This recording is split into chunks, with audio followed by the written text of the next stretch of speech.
ನಮಸ್ಕಾರ. ಯಾರಿಗಾದರೂ ಜಾತಕದಲ್ಲಿ ಸೂರ್ಯ ನೀಚನಾಗಿದ್ದಾಗ ಅಥವಾ ಶತ್ರು ಕ್ಷೇತ್ರದಲ್ಲಿ ಸೂರ್ಯನಿದ್ದಾಗ ಕೆಲವೊಂದು ಸಮಸ್ಯೆಗಳು ಆಗುತ್ತೆ. ಯಾವ ರೀತಿ ಸಮಸ್ಯೆಗಳಾಗುತ್ತೆ ಅಂತಕ್ಕಂಥದ್ದನ್ನು ಜ್ಯೋತಿಷದಲ್ಲಿ ನೋಡಿದಾಗ ತಂದೆ ಮುಖಾಂತರ ಸ್ವಲ್ಪ ಸಮಸ್ಯೆಗಳು, ಅದೇ ರೀತಿ ತಂದೆ ಮಕ್ಕಳಲ್ಲಿ ಅಂಡರ್ಸ್ಟ್ಯಾಂಡಿಂಗ್ ಅಂತಕ್ಕಂಥದ್ದು ಇರೋದಿಲ್ಲ. ಮತ್ತು ಸರ್ಕಾರಿ ಅಂದರೆ ಗೌರ್ಮೆಂಟ್ ಕೆಲಸದಲ್ಲಿ ಉದ್ಯೋಗವನ್ನು ಮಾಡ್ತಾ ಇದ್ದಾಗ ಮೇಲಧಿಕಾರಿಗಳಿಂದ ತೊಂದರೆ ಆಗ್ತಕ್ಕಂಥದ್ದು, ಇದೇ ರೀತಿ ತಂದೆ ಕಡೆಯ ಸಂಬಂಧದಿಂದ ಕೆಲವು ಸಮಸ್ಯೆಗಳನ್ನು ಎದುರಿಸ್ತಾ ಇರ್ತೀರ. ಇದಕ್ಕೆಲ್ಲ ಏನಪ್ಪ ಪರಿಹಾರ ಅಂದಾಗ ಸೂರ್ಯಗ್ರಹಣ ಆರಾಧನೆಯನ್ನು ಮಾಡ್ತಕ್ಕಂಥದ್ದು. ಯಾವ ರೀತಿ ಆರಾಧನೆ ಮಾಡಬೇಕು?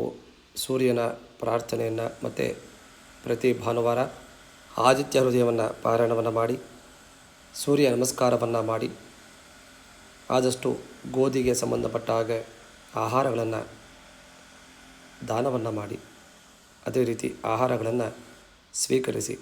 ಇದರಿಂದ ಸಾಕಷ್ಟು ಪ್ರಮಾಣದಲ್ಲಿ ಸೂರ್ಯನ ತೊಂದರೆಯಿಂದ ಆಚೆ ಬರೋದಕ್ಕೆ ಅವಕಾಶಗಳು ಉಂಟು ಅಂತೇಳಿ ಜ್ಯೋತಿಷ್ಯ ಹೇಳುತ್ತೆ. ವಿಶೇಷವಾಗಿ ಸೂರ್ಯಗ್ರಹ ಶತ್ರುಕ್ಷೇತ್ರದಲ್ಲಿ ಅಂದರೆ ಶುಕ್ರ ಶತ್ರುಕ್ಷೇತ್ರ ವೃಷಭ ಮತ್ತು ತುಲಾ ರಾಶಿಯಲ್ಲಿ ಸೂರ್ಯಗ್ರಹ ಬಂದಾಗ ಸಮಸ್ಯೆಗಳು ಎದುರಾಗುತ್ತೆ. ಅದೇ ರೀತಿ ಸೂರ್ಯ ನೀಚ ಸ್ಥಾನದಲ್ಲಿದ್ದಾಗ ಆರೋಗ್ಯದ ಸಮಸ್ಯೆಗಳು, ಚರ್ಮಕ್ಕೆ ಸಂಬಂಧಪಟ್ಟ ಹಾಗೆ ತೊಂದರೆಗಳು ಸಹ ಉಂಟಾಗುತ್ತೆ. ಈ ಒಂದು ಸೂರ್ಯನ ವಿಶೇಷವಾಗಿರ್ತಕ್ಕಂಥ ಪ್ರಾರ್ಥನೆಯನ್ನು ಮಾಡಿದಾಗ ಯಾವುದೇ ಒಂದು ರೀತಿಯ ಸೂರ್ಯನ ಒಂದು ದೋಷದಿಂದ ಆಚೆ ಬರೋದಕ್ಕೆ ಅವಕಾಶಗಳುಂಟು. ಯಾರೆಲ್ಲ ಸೂರ್ಯಗ್ರಹದಿಂದ ಸಮಸ್ಯೆಗಳು ಎದುರಿಸ್ತಾ ಇದ್ದೀರಾ, ಸಣ್ಣ ಒಂದು ಪರಿಹಾರವನ್ನು ಮಾಡುವ ಮುಖಾಂತರ ಸೂರ್ಯನ ಒಂದು ಪಾತ್ರಕ್ಕೆ ನಾವು ಸೂರ್ಯನ ಅನುಗ್ರಹಕ್ಕೆ ಆಶೀರ್ವಾದ ಅಂತೇನು ಹೇಳ್ತೀವಿ, ಸೂರ್ಯನ ಆಶೀರ್ವಾದ ಖಂಡಿತವಾಗಿ ಸಿಗುತ್ತೆ.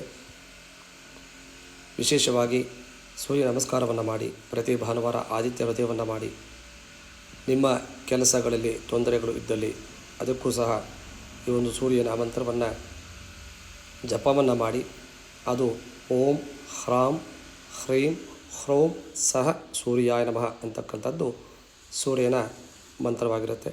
ಇದನ್ನು ಪ್ರತಿನಿತ್ಯ 28 ಸಾರಿ ಆಗ್ಬೋದು, 54, 108 ಬಾರಿ ಆಗ್ಬೋದು ಜಪವನ್ನು ಮಾಡಿ, ಆದಷ್ಟು ಗೋಧಿಗೆ ಸಂಬಂಧಪಟ್ಟ ಅಡಿಗೆಯನ್ನು ಮಾಡಿ ಅದನ್ನು ಭಕ್ಷಣೆಯನ್ನು ಮಾಡಿ.